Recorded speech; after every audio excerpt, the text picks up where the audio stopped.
about wildlife as sentinels for problems in the environment, and also about sometimes the unintended consequences when there are diseases in wildlife that affect people or livestock, and we try, as veterinarians or other people try to manage the disease in wildlife, we try to do something good, and we end up doing something bad.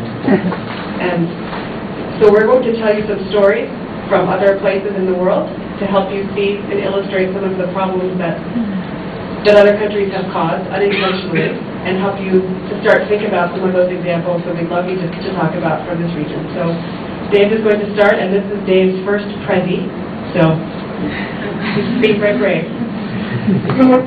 Thank you very much. I first heard about this story in a Scientific American article, and the title was Conservation for the People. It was an interesting idea because I think it applies in America and Thailand. Many people say, what's so important about a tiger? In America, excuse me, in America, we have a lot of businessmen who want to know why we want to spend money for biodiversity. And the guy who wrote the article was in Washington. He listened to the government, he listened to the public, and he realized, I'm not doing a good job at selling conserving biodiversity. And he came up with this idea, maybe we ought to save biodiversity because it helps us. Conservation for the people. A friend of mine from Nepal decided it should be conservation by the people instead of for the people. Okay, so we're going to start. This is one of his examples. And it starts with 3 species of vultures in India. And this shows you the distribution. Now, in India, cattle are sacred, and you can't kill a cow. And so you get many very old and not so healthy cows. But a cow is a higher being, and so people want to be kind to cows. So old cows are helped by provincial and district vets, and they're given a drug, a tranquilizer, painkiller, dichloromethane. It's an anti-inflammatory. It just makes life a little better for an old cow. But eventually, old cows die. Now, the question is treating cows, it sounds like a very humane thing to do. So, is there a problem? The cows eventually die, and often when the cow's about to die, they kind of drive the cow out into a field because they want vultures to clean up the carcass. Cleaning up the carcass is real important because that stops the spread of disease. Unfortunately, dichloromethane causes acute fatal renal toxicity. The vultures die. It's also important because this is a kind of diagnosis that all of you hopefully will be involved in the future.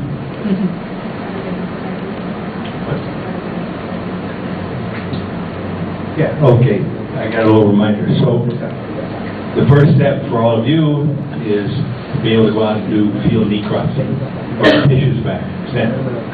Thank you. The result was 95% of the vultures died. But you know, we ought to reflect. As the vultures were dying, we had no idea what this mechanism was. Conservationists, wildlife biologists started seeing these vultures dying. Nobody knew what was happening. And it was an investigation by veterinarians that revealed this cycle. Okay, so what happens when vultures die?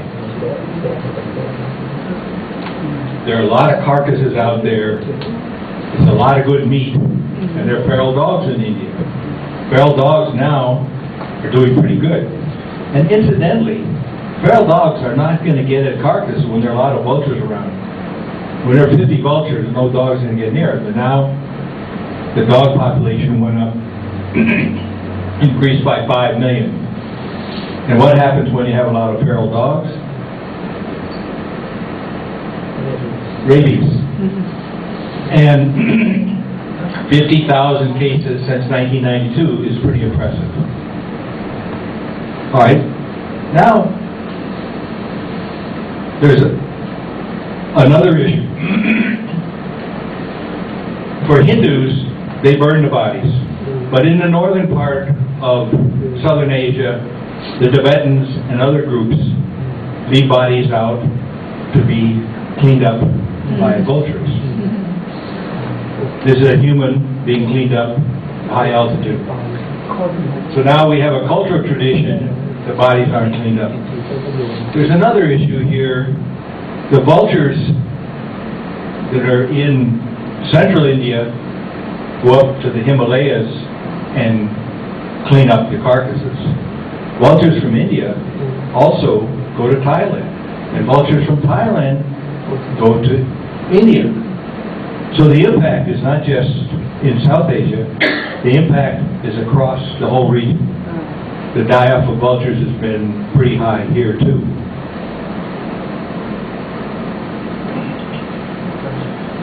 In response, now that they understand this cycle, both the Nepalese and the Indian government have banned the use of drugs to relieve pain from the cows. They're trying to make an effort to do something. They're also trying breeding. And recently, this breeding effort also involved some intervention in Wai-Kau King. A group of vultures, very thin,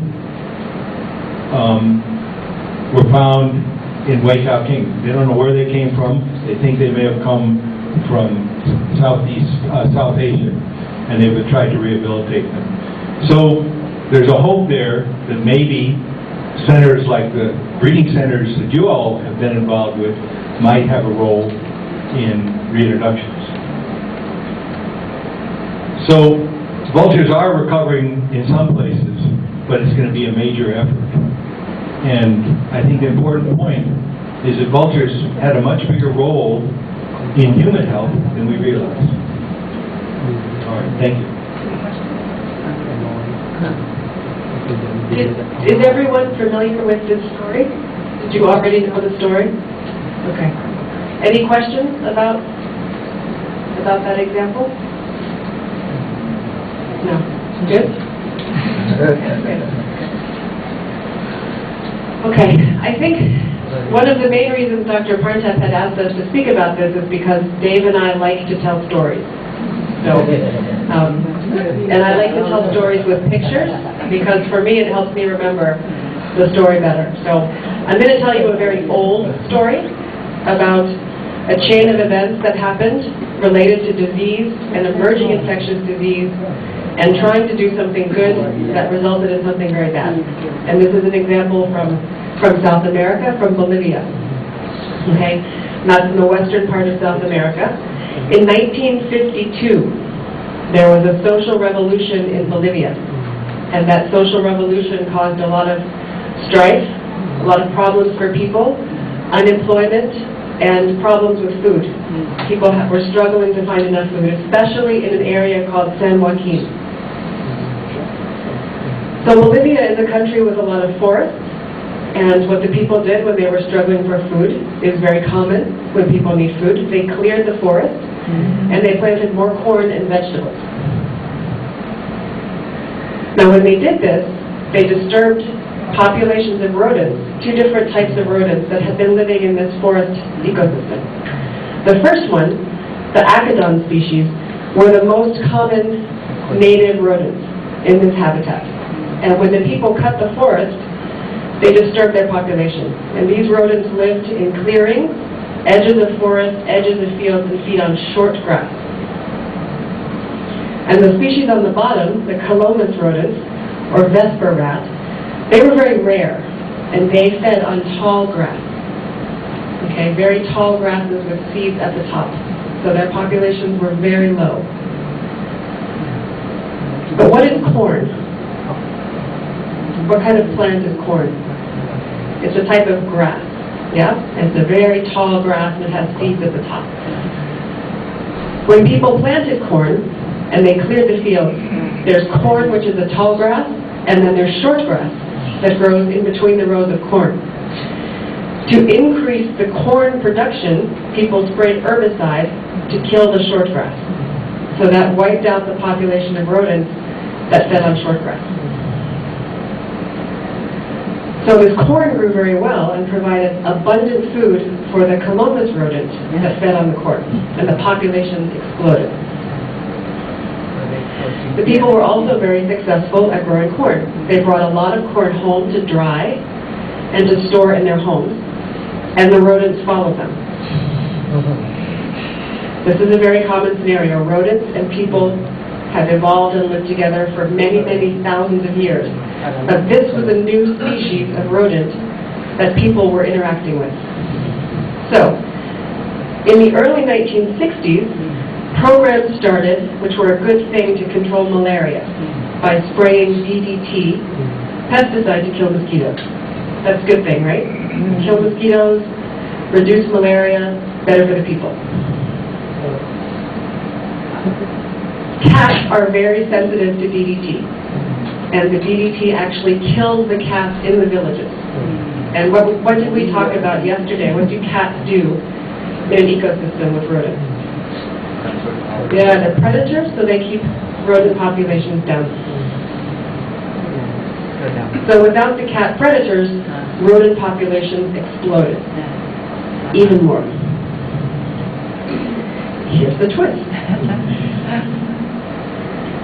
This Colombus rat, this new species that people had helped to support their population growth and actually lure them into their houses with corn, carry an arenavirus called machucovirus. And arenaviruses are present all over the world. There's many arenaviruses here in Thailand.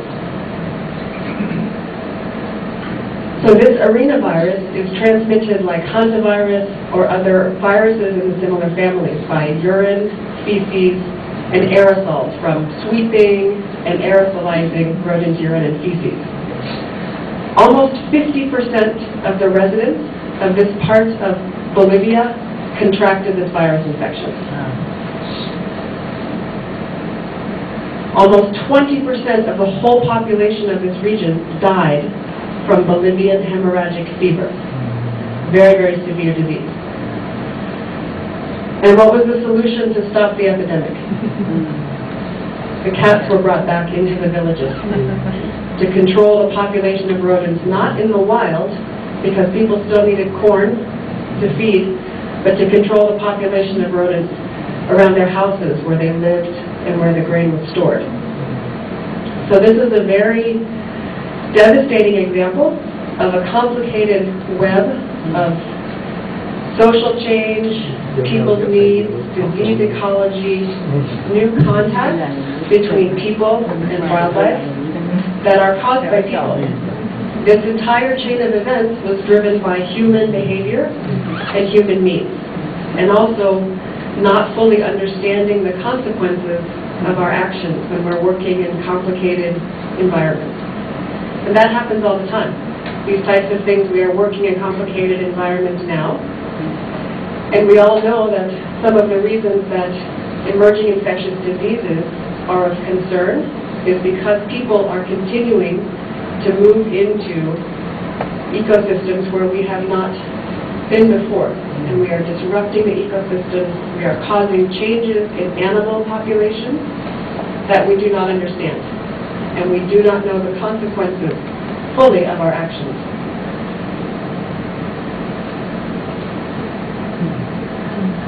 So I want to tell you a couple of more examples of, so that was an example of disease and unintended consequences. And I want to also give you some examples of using wildlife as sentinels. Because wildlife in the wild, if we're paying attention, can show us changes in the environment and problems in the environment before those changes affect people. So there is a program in the United States that has been running since 1986, and it's called the Mussel Watch Program. And mussels are very good environmental sentinels. A lot of people don't think of mussels when they think of wildlife. They think of tigers, they think of primates, they think of rats. But wildlife are also in the marine environment, okay? So can you think of some reasons that mussels are good environmental sentinels for the ocean? They eat everything. I hear things people are saying, but you have to say them loud. Don't be shy. What about some of our marine veterinarians? Yeah? Where do mussels live? Near the shore, okay. And do they move around a lot, or they stay in one place? Okay, so that's good. They live in one place, so they indicate what's happening in that near-shore environment, where people spend a lot of time. And how do mussels feed? I'm not sure. Okay, does anyone know how mussels or clams, how do they feed? Filtration. Okay, so they are filter feeders. They sit in one place and they pass a lot of water through them. Water and sediment and everything in the water. So they're filtering out all the contents of the water. Okay, so if there's something in the water that is dangerous, that is toxic, they're concentrating that. Okay? And a lot of animals like to eat mussels, including me. I like mussels very much. I'm sure some of you like mussels too. So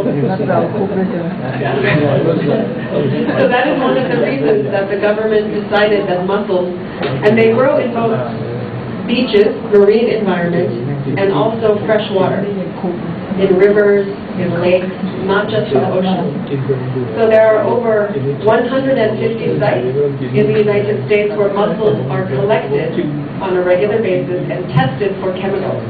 Over 300 chemicals, from heavy metals, lead, mercury, arsenic, CDTs, PCBs, pesticides, many other environmental contaminants that come from industry. And this monitoring gives us an incredible database to be able to see how the environment is changing, how we are continuing to pollute the environment, and also to assess dangers to people that want to eat the mussels.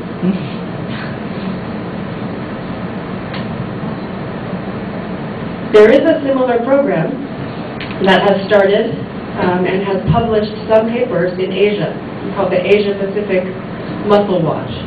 And you'll see a list here of countries that have contributed data in the most recent publication I could find to the Asia-Pacific Mussel Watch. So it includes India, China, Far East Russia, Korea, Japan, Hong Kong, Philippines, Cambodia, Malaysia, Singapore, Indonesia. Is anything missing? Who's missing? Thailand. Okay. So I don't know much about the Asia-Pacific Mussel Watch program. I don't know if Thailand is participating in more current studies. Does anybody know? I think that the Burapha University have this kind of Okay, program. great. Maybe they didn't publish in the international journal. Maybe. Yeah. I think it's a different program because in the U.S. it's just one country. This is a more extensive, more collaboration, so more difficult to start. But I think it's important to know that this kind of program is here as well in Southeast Asia. And so that is a role that our veterinarians, you can play and help contribute to this environmental monitoring. So I want to tell you another story. You probably remember, I hope, one of the stories I told on the first day about working with sea lions in California that had toxins and exposure to toxins and brain damage from that. And I want to tell you a little bit more about that story. So in 1998, this is when the story first starts, and hopefully I can get the video to play. This happened along the coast of California. hundreds and hundreds and hundreds of California sea lions hauling out on the beaches and doing this. Okay? And California is a state where many people like to be on the beach, to surf, to walk, to swim. And so this is a very obvious problem. People were calling the Marine Mammal Center, the Rehabilitation Center, saying, sea lions, something's acting funny. Since 1972, the Marine Mammal Center has been monitoring stranded marine mammals, seals and sea lions. They had never seen anything like this. This was new. And so they were able to rescue these animals from the shore and take them to the rehabilitation center. And the numbers of animals overwhelmed the rehabilitation center. They had more than 1,000 animals. And while they were trying to figure out, is this some sort of new disease that we can treat? And what is the most common treatment that we would use for seizures? If you have a dog or a cat or a tiger that is having a seizure, how do you treat that?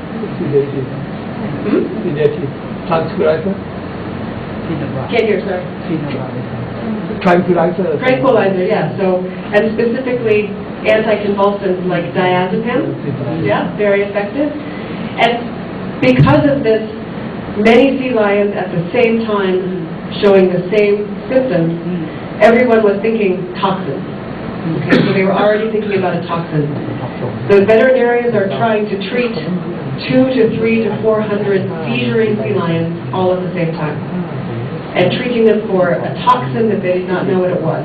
So giving them charcoal, fluids, trying to flush the toxin. What they also did with the animals that died was to conduct necropsies and to collect a wide variety of clinical samples, not just for histopathology, but also for toxicological analysis. And when you don't know what toxin you're looking for, you have to collect everything and save them. Some of the other signs that animals were showing up with during this period when the seizures were happening were sea lions showing up in farm fields, very far inland from the sea. So this is an adult male sea lion. He has swum up a river, and he is in a farm field about 70 miles from the ocean. We were also seeing sea lions having abortions, very late abortions on the rookeries. And then also seeing sea lions showing up that were not having seizures, but they were having unusual behaviors where they would chew on their flippers and mutilate themselves. So we have a toxin that's causing seizures, it's causing strange behavior, sea lions getting lost, it's causing abortion. So it's affecting many different systems in the body. And again, through a very, very collaborative effort of marine biologists, toxicologists, veterinarians, working all up and down the California coast, they were able to identify the cause as domoic acid. Now, this is a toxin that's made by a type of algae called pseudonychia, a diatom. And this diatom is in the coastal waters of California all the time. It's there. It's normal. But sometimes you have big blooms of the algae. And that's what's showing in the yellow and the red. Sometimes the blooms of the algae produce toxins. Sometimes they don't. This is still a mystery that's being explored. What are the factors that make this algae toxic? And what are the factors that make it just normal without the toxin? But it was because of the samples collected by veterinarians working with the sea lions, by marine biologists collecting water samples, by satellite imagery with the National Oceanographic and Atmospheric Administration, many different government agencies, they were able to tie this massive toxic event in sea lions to a new bloom of this algae. And we were also able to identify the types of damage that this toxin caused to the brain of the sea lions. So using MRI, we could see that a very specific region of the brain, called the hippocampus, the toxin binds there and kills the neurons and causes atrophy of the hippocampus. On the left of this MRI is a normal hippocampus. And then the right, I hope you can see it's different. It's small and it's atrophied. So that's the MRI. This is the brain of the same animal at necropsy. So you can see the left side is normal, the right side is abnormal. And that part of the brain is what's responsible for memory and navigation. So it's part of what helps you remember where you put your keys or your cell phone or how to get from home to school or work. It's a really important part of the brain. And that explained why the sea lions were getting lost, showing up in farm fields, losing their fear of people, and the toxin acting in a different place in the reproductive system of the females was causing abortion and loss of the pups. Now, if they recover from the acute intoxication, they look normal. You might be able to stop the seizures. They recover in 10 days. They seem normal. They're eating, behaving normally, and they get released again. But months to years later, the same animal would strand again, maybe lost in a farm field or just on the beach again. And we found out that they had chronic brain damage and chronic seizures like epilepsy. And through doing these EEGs, we're able to diagnose cases of epilepsy in the sea lions. So with the sea lion, if you make your living, your grocery store is the ocean. Sea lions normally stay within about 40 or 50 kilometers of shore. They don't swim far out into the ocean. So what happens if you're a sea lion and you have damage to the part of your brain that helps you remember where you are and how to navigate? This is a study that helped answer that question with some of these animals that had chronic damage to their brain. They're mostly females that are affected by the toxin because of where they feed. And working with biologists, we placed radio transmitters on the sea lions to see where they would go, because we wanted to know, is this sea lion who has epilepsy going to behave normally? Is she going to reproduce? Is she going to contribute to the population? It's all about a healthy population.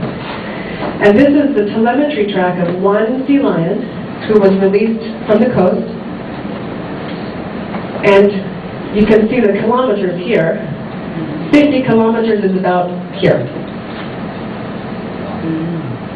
So she should stop that close to shore and then go back to shore. Unfortunately, this sea lion was lost. She could not remember how to get back to shore. And so she swam roughly towards Hawaii, about 800 miles, and then disappeared at sea. So she was lost. She was either eaten or became exhausted and drowned. And this is similar to what happened to every single sea lion that we placed a transmitter on. And so through this we learned that there's no way these animals can recover, and they have to be euthanized. Okay, so what? So this is a very interesting story about a very interesting toxin in sea lions. Lots of great work was done to help explore what caused the disease and the effects on sea lions. Why do we care? Do we care about more than the sea lion?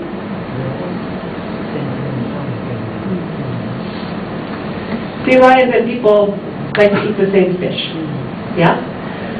One of the major way that this toxin is transmitted to sea lions and also to other animals, dolphins, pelicans, many other species were affected, but sea lions were the most commonly affected, is through sardines and anchovies.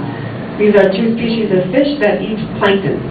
So the fish eat the pseudonychia with the toxin, and then the sea lions and the dolphins eat the fish. So they bioaccumulate or concentrate the toxin. And so, just like we like to eat sardines, the sea lions eat sardines, but they eat a lot more. They can eat up to 20 kilograms of sardines in one day. That would be a lot for even me. So they are much more likely to show, they will have a larger dose of the toxin very quickly, and they will show signs very quickly. And so sea lions are actually sentinels for these events that happen in the ocean. And I told you about the Mussel Watch program. Okay, domoic acid is one of the toxins and one of the contaminants that the Mussel Watch program monitors for. And if they find domoic acid in the mussels above a certain level, they close shellfishing in that area.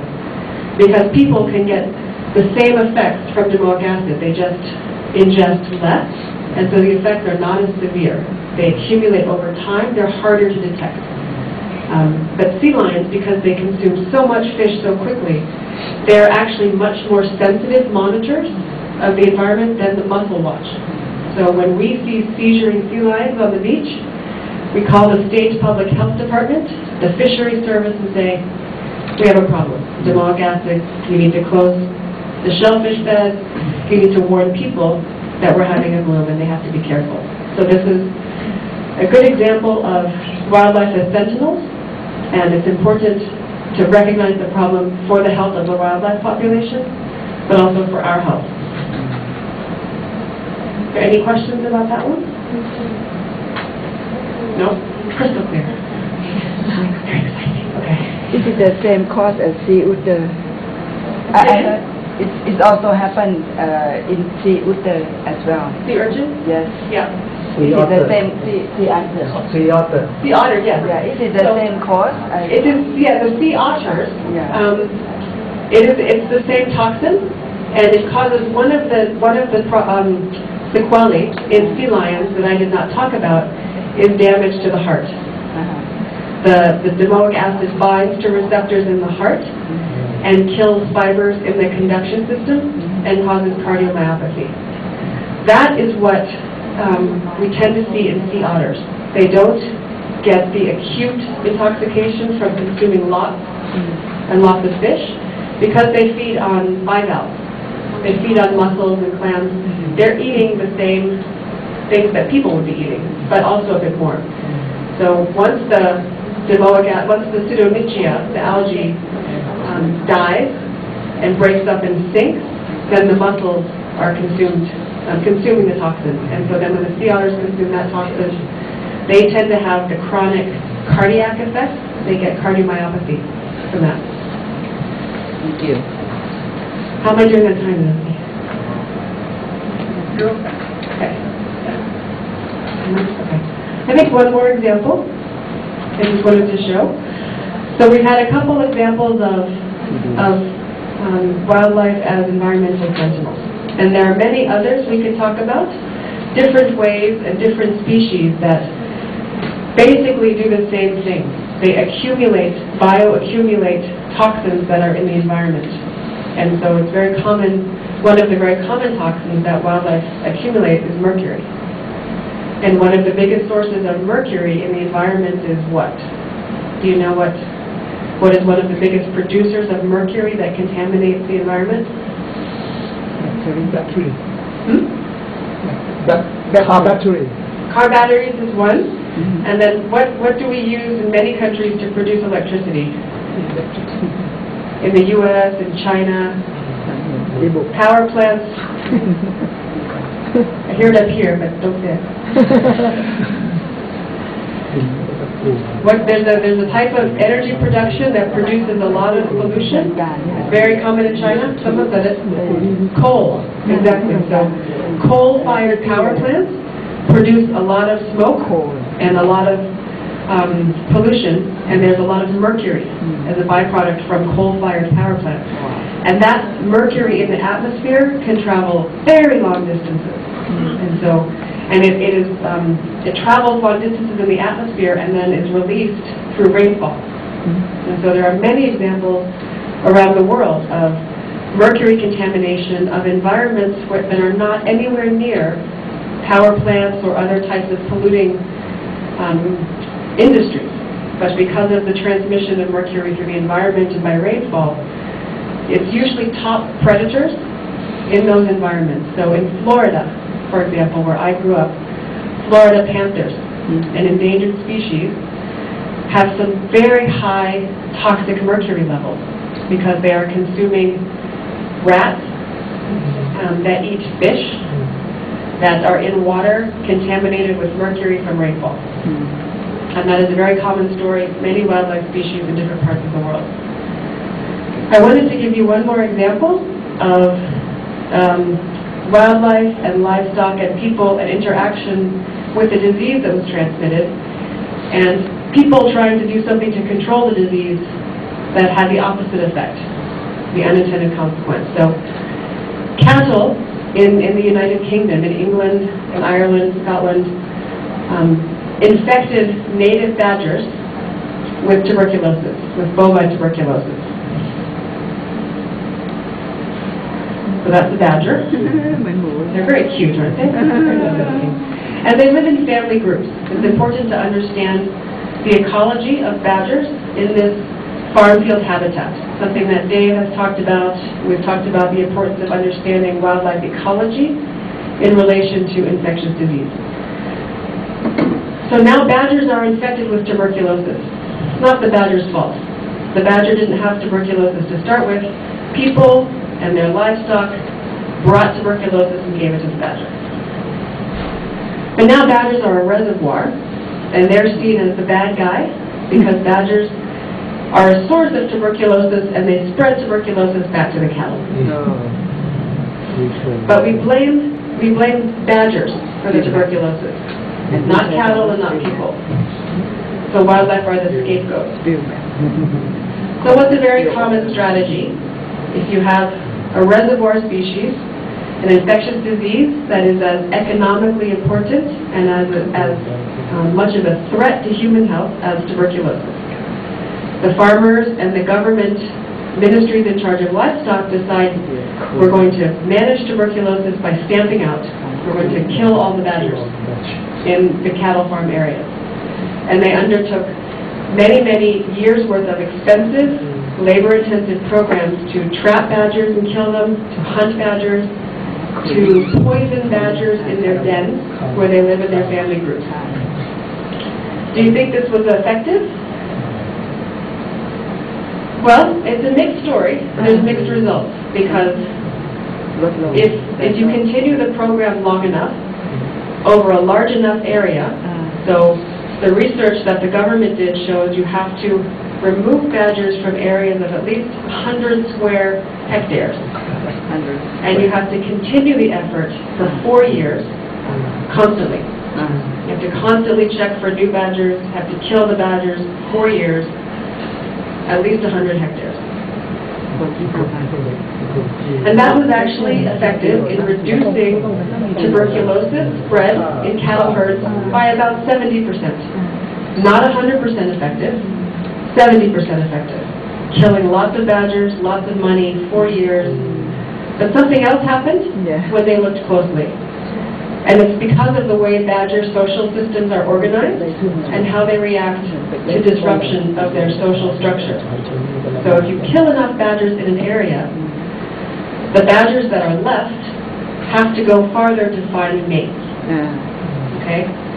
So instead of having badgers that are staying by their den, he's got one lonely male badger, he's got to go wander to find a female badger. And so actually, by disturbing the badgers' social organization, they found that the badgers would range farther than normal, and that within a zone up to 2 kilometers away from the control area, they had higher incidence of tuberculosis in the cattle population. And so this was not the result they were looking for. They wanted to reduce the incidence, and they did in the area right in the middle of the badger colony. So what they didn't expect was pushing the badgers farther afield to actually spread TB. And so now, culling, as I mentioned, is expensive, 4 years, and not really achieving what was intended. At a large cost to wildlife, at a large cost to the government, and a lot of toxic gas and poison spread in the environment that are probably affecting other animals as well. So now the whole program is under review, because scientists are saying, wait, this is not what we intended. And so this is important to help, as wildlife veterinarians, to help livestock agencies, ministries, and the public understand what we talked about at the very beginning, that Managing livestock and disease in livestock is very different, because when you're working with cattle or pigs or chickens, normally you're working in a very contained environment with pigs and chickens maybe inside, and you have one species in this controlled environment. When you're talking about disease in wildlife, interacting with livestock and people out in a natural or even a disturbed habitat, you don't have one species anymore. And when you do something to one species, there are effects on many other species in the environment that we probably don't understand, but we need to pay attention to and be able to recognize. And that's why it's good to think about these sorts of problems in collaborative teams, because the input on the badger culling program by someone who is a specialist in badger biology and ecology helps the team understand what the potential effects might be. Now, they did have people helping them in the UK, badger biologists, but they hadn't asked the question before, and nobody had studied what happens when you kill all the badgers or most of the badgers here. And they didn't know that what was going to happen with spread and dispersal. But you have to be prepared to study properly. So, any questions about those examples? Were those all familiar to you? Does everyone know those examples already? Different kind. Did not. He knows everything. I mean, I know everything. Yeah, exactly. Good. How many people subscribe to ProMed Mail?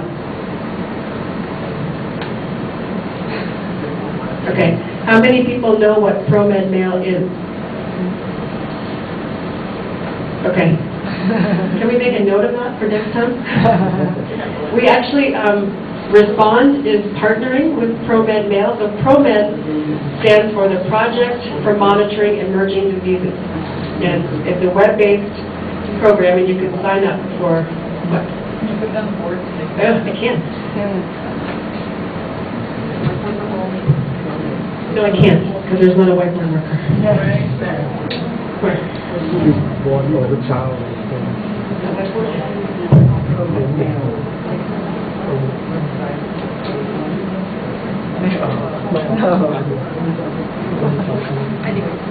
It's good. We can give you more information about ProMed, or in the interim, in the time between now and the next workshop, you can talk to your colleagues who know about it. Dr. Partef knows, and Tim knows. So it's a listserv, and there are sections of the listserv for wildlife, for human health, for plant health, and you can receive all of the messages or just the ones you're most interested in.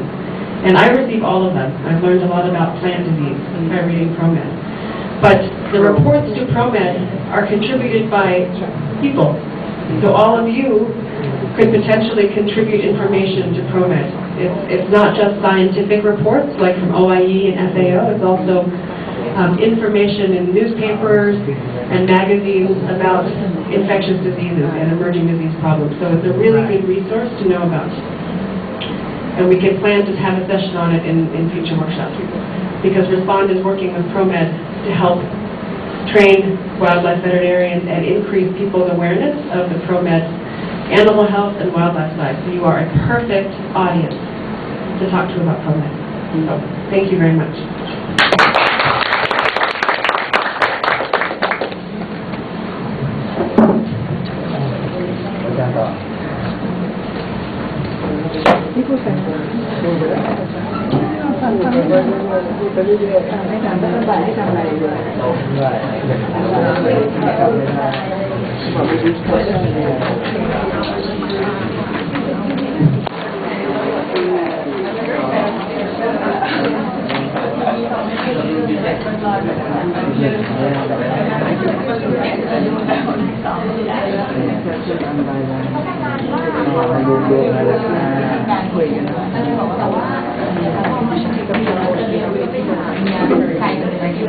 กับเราเดี๋ยวประเมินเอาได้สิแต่ยังไม่เพียงเรื่องนี้หรอกเรา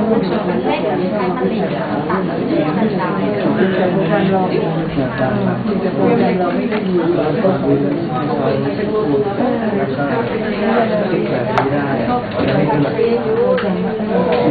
ป็นช่วงสุดท้ายสำหรับภาคเช้านะคะต่อไปจะเป็นเรื่องของแบคทีเรียนะคะที่เป็น immunogenicity จะบรรยายโดยผู้ช่วยศาสตราจารย์นายสัตวแพทย์กำลังชุมพลบัญชรนะคะปัจจุบันอาจารย์ทำงานอยู่ที่คณะสัตวแพทยศาสตร์มหาวิทยาลัยมหิดลนะคะ